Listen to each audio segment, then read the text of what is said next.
All right, so welcome to the You Unfolded Live and Learn. Today we're going to be talking about vitamins and supplements and answering some of the pressing questions that a lot of you have about them. So first off, I am live here on Instagram, so that's why I'm looking over here. And I'm also live on YouTube and Periscope. So if you have any of those, if those of you on Instagram would prefer to have a better view, maybe better audio, you can go over onto YouTube. The link is in my bio, and we'll go ahead and get started. So first of all, I am Yentl Lega. So if it's your first time here, welcome, and make sure that if you're on YouTube that you subscribe and share this video with anyone else that is interested in knowing about vitamins and supplements. But I am a holistic dietitian and a stress therapist, mainly working with hardworking women so that they can go from busy to balanced. And on these live and learns that are done once a month, every first Wednesday of the month. Hey, Nani. Every first Wednesday of the month, we talk about nutrition, mental health, and just different topics to help you unfold your healthy, balanced, and beauty-filled life. So, like I said, today we're going to be talking about vitamins and minerals, and this is a very common topic. First of all, let's start with vitamins. So I get asked all the time, especially as a dietitian, what vitamins should I be taking? Which ones are the best? And which ones do you recommend? So first of all, I do say that vitamins and minerals, you should not take them as single doses. So, there are many people that may take vitamin C, or vitamin D, and just all these different vitamins on their own, these single vitamins. But those, you don't need to take them as single vitamins unless you are deficient. So if you have been found to be deficient, like for example, I was deficient in vitamin D, like very deficient in vitamin D, crazy enough, living in the sunshine state. But a few years back, and I needed to be supplemented with vitamin D. But otherwise, you should not be taking vitamins. If you don't have any deficiencies, you should not be taking them as single doses. Those doses are very, very high doses that could cause issues with your naturally detoxing organs, which is your liver. It could cause issues with your gut, so your digestive tract, and it could cause issues with your kidneys, because these are the organs that naturally release any additional toxins to your body. And when you're overloading them with just too many of these nutrients, you're overworking these organs. So do you need a multivitamin? That's another one that is often asked. Not necessarily. It's definitely best to get a good variety from what you eat.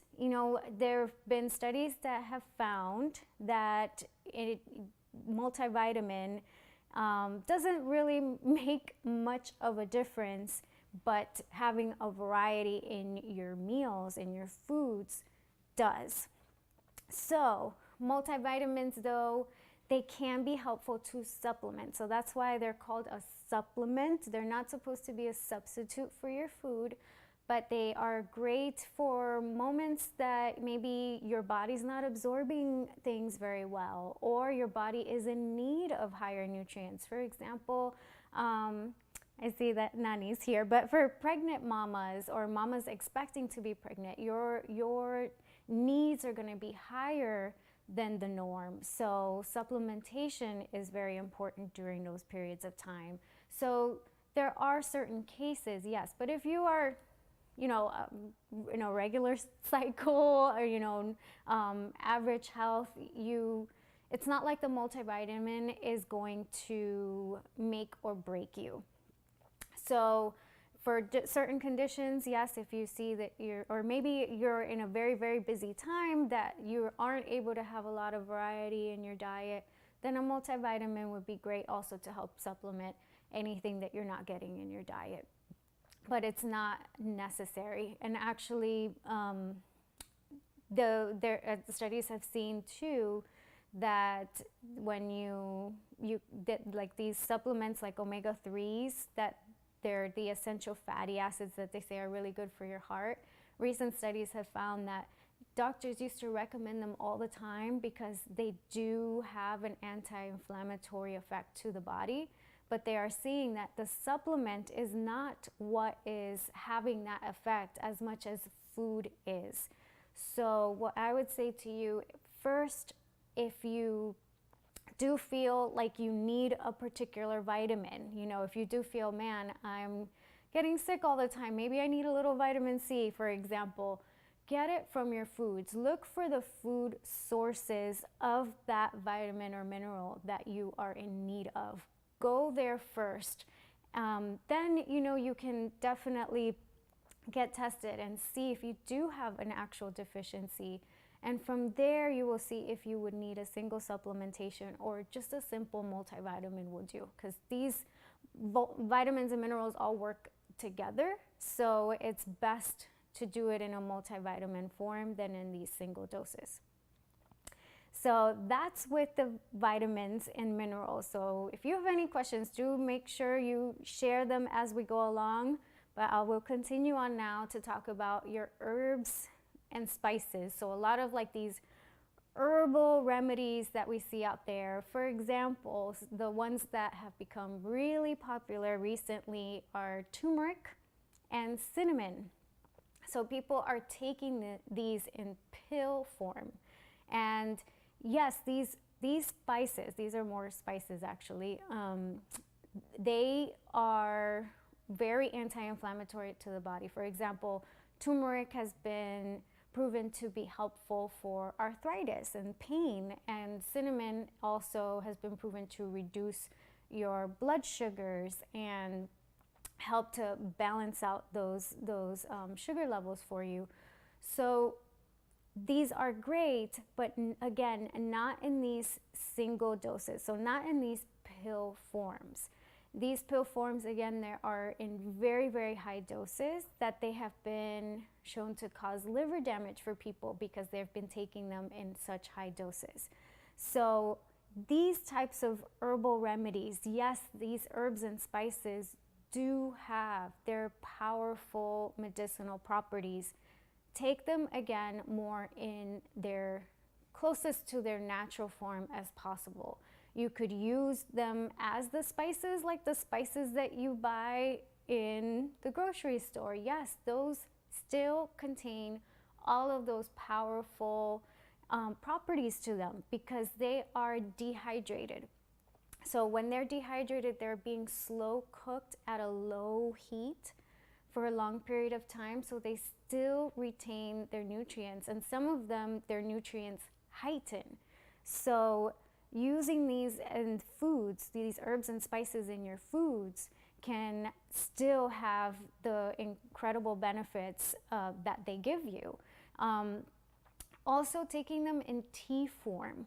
I say tea, we say tea, but it's really like an herbal infusion where, for example, you could take a couple pieces of turmeric and boil it in water for about 15 to 30 minutes, let it simmer in there, and then drink that when it cools, or you can drink it warm, but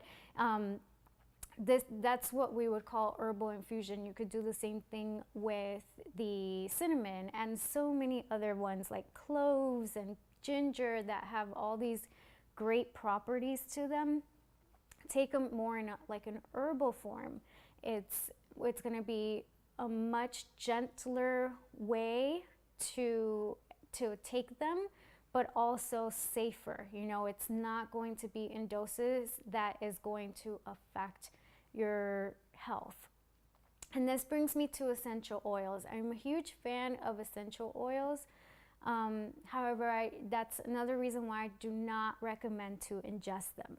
Do not self-medicate, guys. It is not healthy. It is not healthy to do so. So to ingest essential oils is, again, they're very, very high doses of something that you're taking. And even though we may think, oh, it's natural, it comes, from the earth, it's not going to hurt us, it still can when it's in such high doses that our body isn't able to process well. So do not ingest them. Only these things, only ingest them if it is through the advice and monitoring of a health professional or someone who knows what they're doing with these things. So be very, very careful, guys. I mean, it's fine to use them as aromatherapy, infusing them around the house, but not to ingest. Be very careful with that. And next is the nutritional supplements. So this is like your protein shakes, some of the things that come up a lot now that people are taking are collagen powder, for example, apart from the different protein powders, or these supplements that claim to help you with weight loss or boost your energy or building muscle. So these supplements, these are the ones that we hear about constantly, and we buy into them, of course, because they are reading into what we dislike about our bodies, and they are claiming that they can fix what we don't like. Reality is they don't do that. If you're not loving your body and taking care of your body, first of all, loving your body as is, and then taking care of it with, eating well for you and moving in a way that you enjoy. So, doing physical activity in a way that you enjoy. If you're not taking care of your body first and foremost in that way, none of these things are going to do that for you. It comes down to that, taking care of you first. And all these extra supplements, so for example, like the collagen and creatine is another one that is a very popular one for that they say it helps you to build muscle, enhance your performance and whatnot. Did you know actually that collagen and creatine they're considered non-essential, which means that your body naturally creates these. Your body naturally creates collagen and creatine. So you don't need to consume them.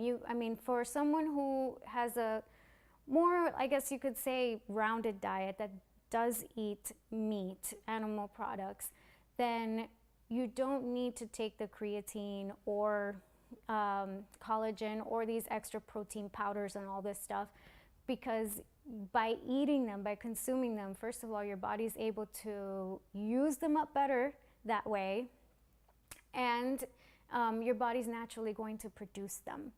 So these have only been proven to be effective. The supplements for muscle building, like protein powders and any amino acid powders, have only been proven to be effective for people who are vegetarian or vegan, people who do not consume animal products, because their body isn't naturally producing them. So with that said, if you do take these protein powders or whatnot, they are, I would say, more of a well-rounded protein powder, not these creatine or collagen, like these more specific types. I would say more of like a well-rounded protein powder. If you take it, it'll be more of like something if you're in a hurry. If you're in a hurry and you need a quick snack or a quick meal for that time, perfectly fine to have them for that. But they are not going to be for weight loss. They're not going to build muscle, because you build muscle with weight training. That's really the way you build muscle. No amount of protein that you eat is going to build your muscles if you're not weight training. That's just physiology. So it's not, that's not going to work all on its own. And to boost energy, the different supplements out there that claim to boost energy, they again provide very high doses of different things that can lead to a stroke. A lot of these, all of these that I mentioned, taking them not just in high doses, but just taking them daily, there have been many people that have gotten strokes, testicular cancer for the men out there, and also a lot of different just health conditions that is, it's like, why take it if it's going to affect your body when it's something that you can already get naturally from the foods that you eat. And there was recent studies that came out, actually today I read the article, that these supplements, they warned parents actually not to take them because kids, so teenagers and children, are ending up in the hospital, ending up with disabilities and even death from taking these pills, because they see the parents taking them and they think, well, it's natural, it's okay, and they take them, and unfortunately there have been a lot of teenagers and some children, but mainly teenagers. And specifically on these bottles for these protein powders and for these supposedly physically enhancing, like muscle building proteins and things like that, specifically on the bottles it says, do not give this to someone 18 and younger, or younger than 18, I'm sorry. So in conclusion, you really do not need these supplements. Like the supplements for like, let's say like the protein powders can also be good for someone who is maybe malnourished and needs a little extra nutrition. That is the type of person that I recommend it to often. Someone who is very low in appetite or who's malnourished and needs the extra nutrients. But you know, if that's not the case for you, if you're someone who thankfully is healthy and you're just really wanting to get, you know, a boost of energy, for example, try to look for the foods first that will give you this natural energy. Don't take these extra supplements that can cause more harm than good. And like I mentioned earlier too, the same thing with the herbs and spices and the vitamins and minerals, you know, sorry about Leia, with the vitamins and minerals, only take them if you need to with medical supervision and monitoring.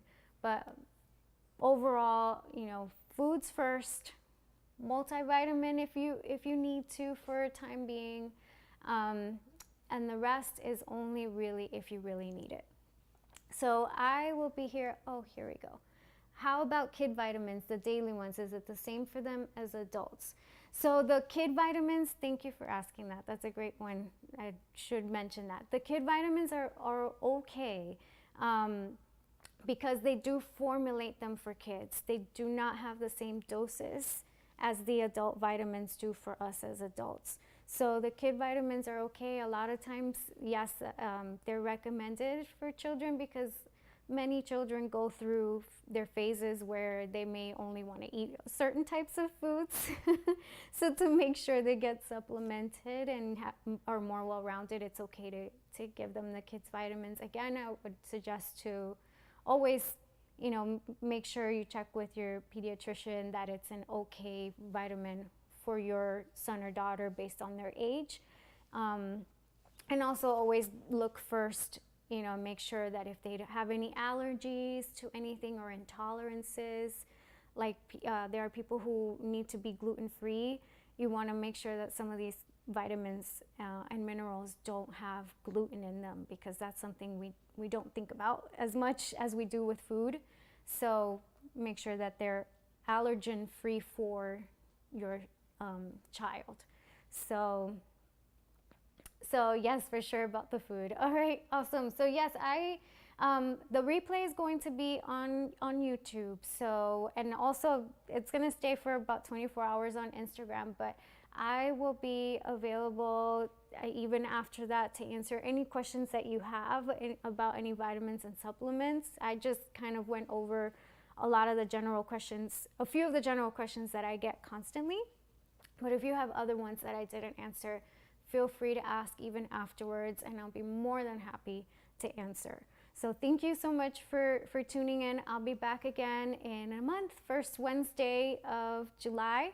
and stay tuned to see what the topic will be about. But also let me know if there are any topics you're interested in that you'd like me to cover as well. So hope you have a wonderful rest of your evening. This one's getting a little angsty because it's thunderstorming outside. So you guys stay safe, stay dry, and have a great night.